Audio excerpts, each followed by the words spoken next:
안녕하세요 여러분. 날씨가 하루하루가 무더워지고 있습니다. 이럴 때 공부할 때는 아이스 커피, 그죠? 얼음 많이 띄워 가지고 옆에 놓고 마시면서 공부하는 겁니다. 자, 적천수 지지편, 병화가 인을 만나고 묘를 만나고 진을 만나는 겁니다. 적천수 지지편 교재 구입해서 보시는 분들 있잖아요. 참조하기 바래요. 병화가 어때요? 인을 만나면 육친으로는 편인이죠. 그리고 12운송으로는 뭐예요? 장생이 됩니다. 왜?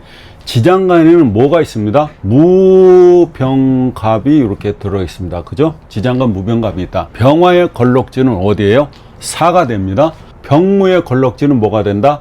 사화가 되는 거죠. 그럼 얘네들은 양간이니까 어떻게 흘러요? 시계 방향으로 가잖아요.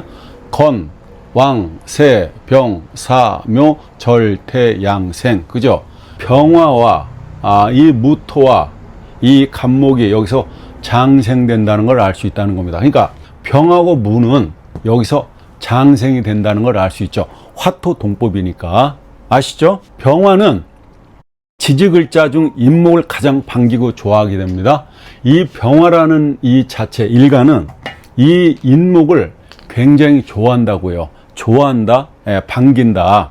왜 그러냐면 병인이 됐다는 얘기는 이게 지금 여명이잖아요. 여명. 왜 여명이냐면 해가 3시에서 5시 사이에 뜨잖아요. 3시에서 5시 사이에 뜨기 때문에 막 떠오르는 태양과 같은 거죠. 그래서 온 천지를 밝히고도 남는 강렬한 생명력과 광명을 상징한다는 겁니다. 누가요? 병인 일주가. 제가 얘기하는 건 항상 일주를 얘기하지만 이 병이 인이 여기 있을 수도 있죠. 인이 여기 있을 수도 있잖아요. 그죠? 그런데 항상 일주를 얘기하는 겁니다. 그죠? 근데 지금 이 묘를 만날 때는 여기다 병묘를 만날 수는 없잖아요. 이렇게 병묘 일주는 없잖아요. 그래서 여기다가 이렇게 병묘를 놓는다는 거죠. 그래서 정인이 된다. 여기다 묘를 놓을 수 있다는 겁니다. 정인을 놓는다. 이거를 아셔야 돼요. 양간과 양간을 만나야지 양간이 음간을 갖다가 일지로 쓸 수가 없지 않습니까? 자, 그래서 병인시에 태어나는 사람은 시간 하나만큼은 최고로 타고난 겁니다. 자, 여러분 사주가 병인시라고 보세요. 시간 하나만큼은 기가 막히게 갖고 태어났다. 세상에 빛과 광명을 선사하는 시간에 태어났으니까 평생 남을 돕고 좋은 일을 많이 베풀며 살아야 그 귀함을 온전히 누릴 수가 있다 이겁니다.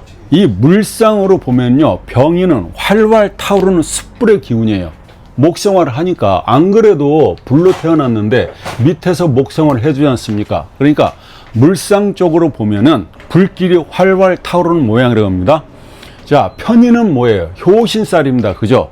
효신살은 뭐다? 어미가 새끼를 낳았는데 그 새끼가 결국 어미를 갖다 쪼아먹고 자라는 형상이 되는 겁니다. 효신살인 경우 여명은요, 머리가 너무 똑똑하고 총명해요. 기세가 억세기 때문에 오히려, 그죠? 남편궁이 박해지거나 갈등이 있을 수가 있다는 겁니다. 그 남편과 갈등이 있다는 얘기는 뭐예요? 이 여자분이 보통 신강사주일 때, 그죠? 남편 말이 잘 맥히지 않는 거죠. 하나 명조를 해보자고요. 이게 정유. 이분이 누구냐면 우리가 알고 있는 김알람 박사예요. 이 사주는 병화의 기세가 워낙 당당해서 이 수관의 극제를 갖다가 두려워하지 않는 겁니다. 그리고 유금의 재, 그죠? 이 유금의 재, 이 재도 어때요? 이 재의 날카로움도 무서워하지 않는 호골 중에 호골이다 이 말입니다. 아시겠죠? 왜? 병이 세잖아요, 이게 화가. 그러니까 관이라는, 그죠? 이 관이 수국화를 못 해내죠. 하다 지쳐서 날아가는 겁니다. 그 다음에 이 금도 어때요? 녹죠. 그렇잖아요. 금이라는 것도 녹아서, 그러니까 도끼 역할을 제대로 할 수 없다는 얘기가 되는 겁니다. 이 병인일주의 이 인이라는 건 이게 어디서 왔냐면 이거에서 왔잖아요. 이게 펼칠 연자예요. 멀리 흐를 연자도 되는 겁니다. 이 연자가 거기서 유래된 건데 자기 능력을 세상에 널리 펼치고 보여주는 기운이 강하고 병인일주는 의외로요. 이 병인일주를 둔 사람들이 끼가 많습니다. 그래서 연예인 사주에도 되게 많습니다. 대부분 어떻다고요? 끼가 많은 개그맨들, 연예인들이 많다 이렇게 보시면 되고 적천수에서 병인을 뭐라고 그랬냐면요. 병인은 인중에 간목이 뿌리를 두고 병화가 투출해서 기세가 칠하다고 했습니다. 비록 편인이지만 장생제 앉아 있으므로 그 지혜가 마르지 않고 임수가 있어 수화기제를 이룬다면 귀함이 극에 달할 것이다 이렇게 얘기하고 있습니다. 병인은 어둠을 뚫고 나오는 첫 새벽입니다. 그만큼 선구자적인 자질이 뛰어나고 스스로 빛에 취해 주변이 있죠. 자기 주변이라는 건 뭐예요? 남편이나 가족을 얘기하겠죠. 그 사람들을 태우지 않도록 유연함을 갖춘다면은 천하를 품는 지도자상이 된다 이렇게 말을 하고 있습니다. 여러분 아시겠죠?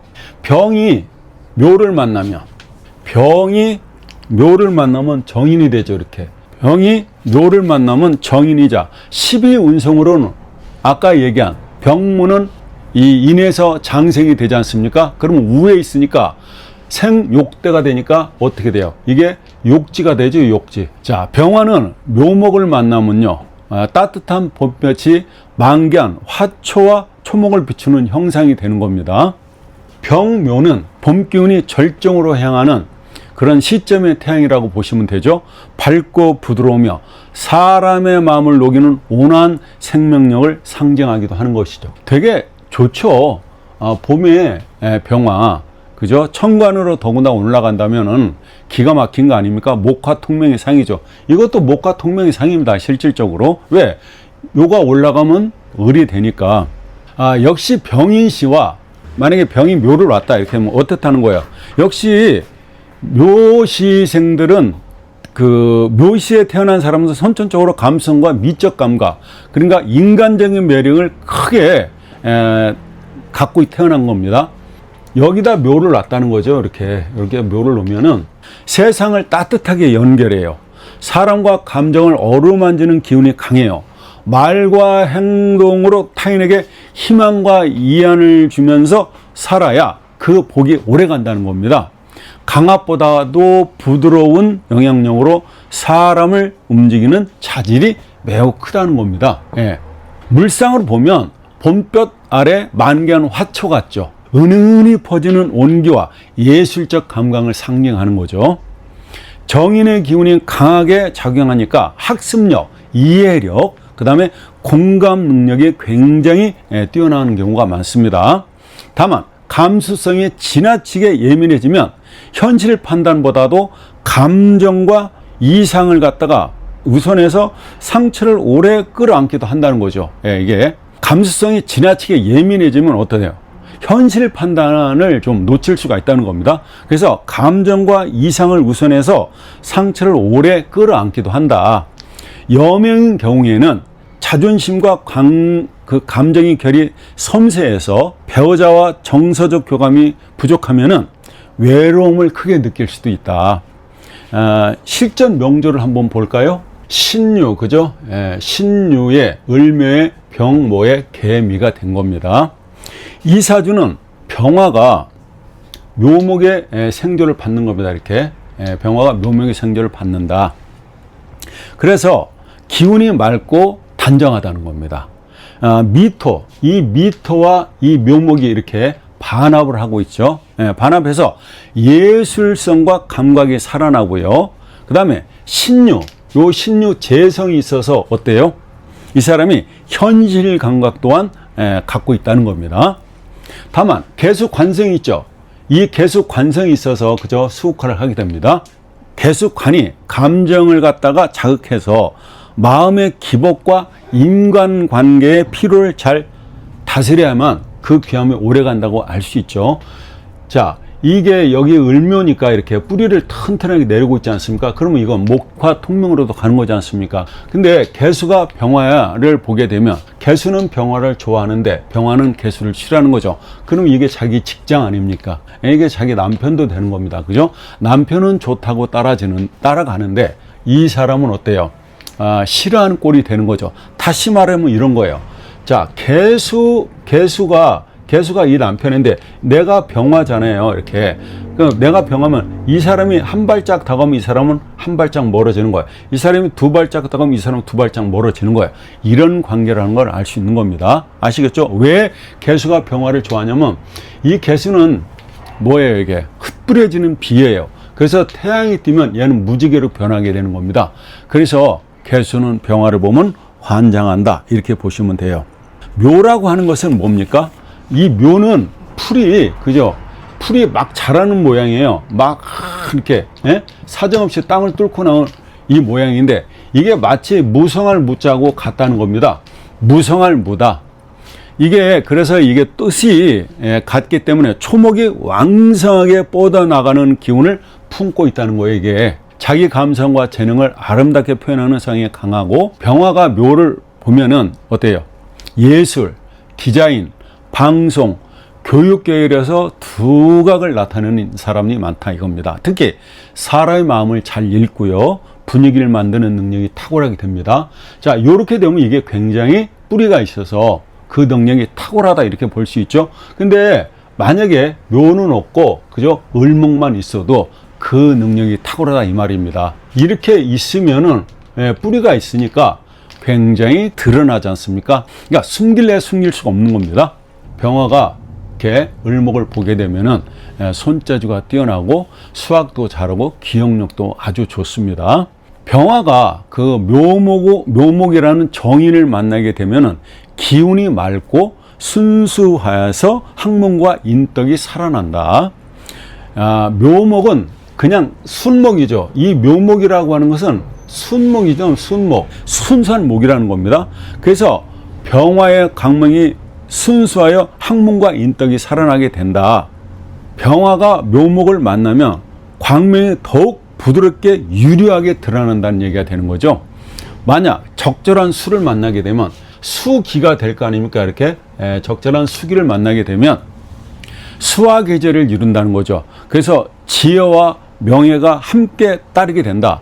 토가 또 거기다 조화를 이루면은 현실적 기반이 단단히 다져질 수 있다는 얘기가 됩니다. 병묘는 세상을 압도하는 태양이라기보다는 사람의 마음을 녹이고 생명을 길러내는 봄빛에 가깝다. 그러니까 경쟁보다는 지배보다는 조화와 배려. 다만 감정이 어때요? 지나치게 흔들리거나 인간관계의 인정에 얽매이면 본래의 맑은 광채가 흐려질 수 있으니까 중심을 잃지 않는 단단함을 함께 갖춘다면 많은 사람들에게 사랑받는 명이 된다는 겁니다. 아시겠죠? 병이 진을 만나면 그야말로 육친으로는 식신이 되겠죠. 자, 진토는 습한 땅이죠. 자, 이 진토라는 땅은요, 땅 중에서는 가장 비싼 땅입니다. 진술충미가 있어요. 우리는 땅. 천간으로는 무기가 있지만 지지로는 진술충미가 있는데 이 땅이 가장 비싼 땅입니다. 그래서 간목이 이 진한테 식립을 하게 되면 살아천년 죽어천년 주목이 된다는 얘기가 되는 겁니다. 가장 비싼 땅이다. 근데 병진은 화생토 식신이 된 거죠. 수고잖아요. 저게 진이. 수고는 어때요? 병화의 빛을 갖다가 흐리게 만든다는 거예요. 그러니까 이렇게 생각하세요. 헤드라이트를 비췄는데 깜깜한 밤에 비가 오는 거예요. 그게 회기가 되죠. 이게 빛이 흐려진다는 겁니다. 그 맑은 날 밤에 한 12시에 이 헤드라이트를 비칠 때는 멀리까지 보이지만 비가 올 때 헤드라이트는 앞에밖에 안 보여요. 한 1m, 2m밖에 안 보이는 거죠. 그걸 바로 회기라고 하지 않습니까? 회기 현상이 나타나게 된다. 회기로서 가물가물 이 병화가 힘이 약해져 간다, 꺼져 간다, 이렇게 보는 겁니다. 그래서 이걸 진상, 진후에 병화가 어때요? 병화가 있다. 그러니까 진 위에 병화가 앉아 있다, 위에 있다. 그러면 회기, 무광이라고 그래요. 태양의 광채가 흙에 가려 빛을 잃어가고 있다. 이 병진은 여러분, 이 진이라고 하는 것은 뭐의 고인지를 아시죠? 임수하고 신의 고지가 되는 겁니다. 임수와 신의 고지, 임수와 신의 묘지라는 거예요. 그러면 관고를 깔고 있는 거죠. 예, 여자 입장에서는 관고를 깔고 있다는 거예요. 여명일제 관고를 두게 되면 남편이 무능하거나 열중시옷 상태가 되기 쉽습니다. 여명 입장에서 어떤 일주도 마찬가지예요. 여명의 관고를 두고 있잖아요. 그러면 어떻다는 거예요? 남편이 힘을 못 쓰거나 열중시옷 자세가 된다는 겁니다. 그래서 남편이 병들어서 힘을 못 쓰니까, 남편 역할을 못 하니까, 경제 활동을 못 하니까 아내가 직접 벌어먹여 살려야 해요. 심하게는 남편을 잡아먹는 팔자는을 소리도 듣게 된다 이 말입니다. 그게 관고를 놓은 여명이에요. 자, 여명에게는 관고는 서방이죠. 그래서 그 서방의 관고에 들어가니까 어때요? 이 가슴에 그늘과 한이 깊게 쌓인다 이 말입니다. 그게 병진이에요. 자, 병진은 남명도 있잖아요. 병진이 남명일지도 있을 거 아닙니까? 그럼 관고라며요. 그럼 남자한테 관고는 뭐예요? 자식이잖아요, 자식. 자식이 관에 들어갔다는 겁니다. 평생 어때요? 자식에 대한 걱정과 근심을 내려놓지 못하고 마음고생을 하며 살게 된다 이 말입니다. 그게 관고예요. 자, 병일간이, 그죠? 진시에 태어났다. 병일간이 요 진시에 태어났다는 거예요. 이게 굉장히 요건 달라요. 어떻게 다르냐면, 병일간이 진시에 태어났다는 겨울의 진시는 깜깜해요. 겨울생들, 해자초월에 태어난 생들은 진심은 깜깜한 새벽이나, 근데 여름의 진시생들은 어때요? 여름의 진싱들은 이미 해가 중천에 떠 있는 대낮과 같은 거예요. 다르죠? 가령 동짓달, 그죠? 자월에 술씨는 이미 한밤중이죠. 그렇죠? 해자초월에 태어난 사람들이 술씨가 되면 이미 한밤중이라는 얘기입니다. 그런데 5월에, 그죠? 이 5월에 태어난 사람들, 지금 정확히 음력으로 5월이네요. 5월에 태어난 사람들은 술씨는 여전히 해가 남아있는 것 같죠. 지금 8시가 돼도 해가 남아있지 않습니까? 여러분 비교해 보세요. 병일간은 반드시 월지가 사오미인지 해자축인지 먼저 살피고 시간을 잡아야 명확한 감명이 된다는 얘기가 됩니다. 병진을 물상으로 보면요, 병진은 불이 힘없이 꺼져가는 회기의 상이 됩니다. 그래서 몸이 비대한 경우 참살이 아니라 부기가 빠지지 않은 분살로 본다고요. 그렇지만 3월의 병화는요, 입하죠. 음력으로 입하잖아요. 입하를 앞두고 있어서 내면에는 펄펄 오르는 불의 기운을 품고 있다는 겁니다. 진 속에는 뭐가 있습니까? 을계무라는 지장간이 있죠. 그죠? 진 속에는 을계무가 있습니다. 이 자체만 해도 뭐 정인, 목생화 정인이죠. 그 다음에 정관이죠. 정인이나 정관을 온전히 써먹기가 어렵다는 거예요. 예? 이 진 속에. 근데 반드시 요것들이 인이나 이렇게 인진을 만난다든가, 그죠? 인하고 진을 만나면 목국을 짜지 않습니까? 그 다음에 신진, 뭐 이렇게 자 이렇게 만나면 이게 수국을 짜지 않습니까? 이럴 때는 비로소 그 육친의 기운을 제대로 발휘할 수가 있다는 얘기가 되는 겁니다. 직업적으로는 이석영 선생님이 말씀을 했는데, 병진 일주는 사람을 살리는 의학업에 종사하는 경우가 많다는 겁니다. 누구요? 사람을 살리는 의학업에 종사가 많다. 근데 사람을 꼭 살리는 게 의학업만 있는 것도 아니잖아요. 사람을 죽이고 살리는 거는 판사도 죽이고 살리고, 그리고 우리 역학자들도 사람을 죽이고 살리고 하는 겁니다. 근데 이게 사람을 살리고 죽이고 하는 거는 죽이는 말을 하면 그 사람 죽이는 거죠. 근데 살려야죠, 생어를 써야죠, 생어. 그죠? 이 살아있는 말을 해야지. 사어를 쓰는 사람하고 다르죠. 생어를 쓰는 사람하고 사어를 쓰는 사람은 다르지 않습니까? 이런 사람이 돼야 되겠죠. 예. 자, 병화는요, 적천수에서 병화가 진을 만나면, 토라고 하는 건 관고를 만나면 빛이 갈무리 된다는 거죠. 그죠? 빛이 갈무리가 되는데 그 속에는 만물을 기르는 자유로움이 서려 있다는 겁니다. 여기 임하고 여기 이렇게 들어갔으니까 여자 입장에서, 그 다음에 남자는요, 남자는 뭐예요? 남자도 관고를 놨잖아요. 그러면 자식이잖아요. 자식.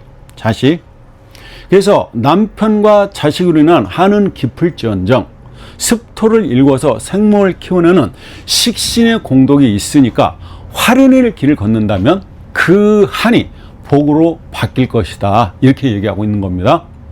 병지는 화려한 불꽃이 흙 속에 머물며 내실을 다지는 시기라는 겁니다. 겉으로 드러나는 광채는 부족할지 몰라도 속으로 품은 열기는 뜨겁다. 그래서 이석영 선생님의 말씀이 뭐냐면, 의학이나 교육 등 보이지 않는 곳에, 그런 곳에서 빛을 발하는 전문가로서의 삶이 가장 고귀하다고 얘기하는 겁니다. 병진이, 그죠? 결국 뭐다? 사람들한테 이렇게 살아있는 말을 해주는 사람이 된다면 결국 내 대해서 복은 받지 못할지언정, 내 대해서 못 받으면 어때요? 다음 내 자식 대해서 받는 거 아닙니까? 그죠? 내 자식 대해서 못 받으면 손자 대해 받는 거 아니에요. 아시겠죠? 예, 여러분 구독, 좋아요는 저에게 힘이 되는 겁니다. 예, 감사합니다.